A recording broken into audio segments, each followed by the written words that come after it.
I'm Curtis Chang. I'm a theologian and former pastor. And we here at Redeeming Babel have produced a series of videos to help Christians think about the vaccine. And one of the ways that God helps Christians think is through trusted leaders in our faith community. One such leader is Bishop Doug Beacham, who's the General Superintendent of the International Pentecostal Holiness Church. Dr. Beacham, thank you so much for joining us. Curtis, thank you. Thanks for the invitation and opportunity to be a part of this conversation. One of the things we ask all of our guests is this simple question: have you gotten the vaccine yourself? Yes, I have. Actually, I think back in February, my wife is in healthcare, and so she had to take it. And so she said, I'm going to make sure that you get it as well. And so she did. And we both took the Pfizer. Excellent. Dr. Beacham, one of the strengths, it seems to me, of the Pentecostal tradition is the belief that God acts to protect and heal. Yeah. Now, we've heard from some Christians that they feel they don't need to take the vaccine because God will protect and heal them from the virus. What would you say to these people? You know, I've talked to a lot of people across our particular movement, and I'm probably not hearing that as a reservation as much as some other things we might talk about. I would say this, because it's one of our core doctrinal beliefs. We believe in divine healing as provided in the atonement of Jesus Christ, but that is not to the exclusion of medical care. My son's a physician. My wife is a pharmacist, and so obviously, and we encourage people to use wisdom. I do have some friends who are at a certain stage of life. In fact, I've got some very close friends who are at a stage of life with what amounts to be a terminal disease, who have who told me I've made a conscious decision. I'm not going to pursue any further medical help. I'm going to trust the Lord because I know where I'm going. And that's a different kind of scenario to me. And that, to me, that's sort of faith, healthy. And those are personal decisions people make.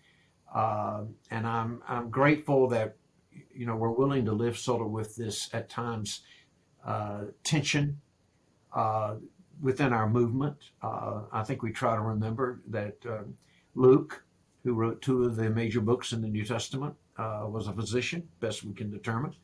And so I think our theological construct as a movement is open to what God is doing in providing healing through multiple means. And certainly what we would call faith healing. We do believe in that. And just to follow up on that, do you believe the vaccine is part of what God's providing as part of his healing for the world? Sure. In my view, that's really no different than when I was a kid. We took the polio vaccine and smallpox. And like a lot of folks, I travel internationally in my job, so I get a lot of shots. And those are, I see that as part of just the ability God's given humanity for stewardship of the earth and of ourselves. I don't see an inherent contradiction personally. Yeah. Dr. Beacham, another strength of your tradition is the practice of seeking to hear God's direct guidance. And we've similarly heard from some Christians anyways that they're not going to take the vaccine because they feel God told them directly not to. What would you say to those people? You know, I think you're right. Within our religious tradition, people will say that, and we all certainly want to hear God speak to us. We understand that.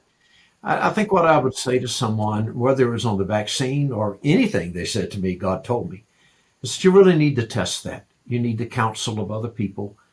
And I would encourage them in this particular matter, talk to your physician, talk to your pharmacist, talk to people in the medical field that you trust, and make sure that you're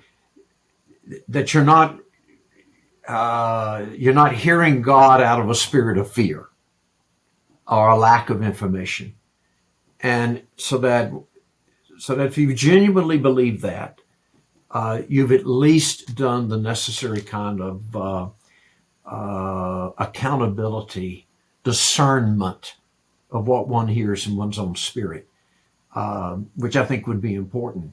And again, I think some of this issue, Curtis, is not only protection for myself, but protection for others, which I think is it.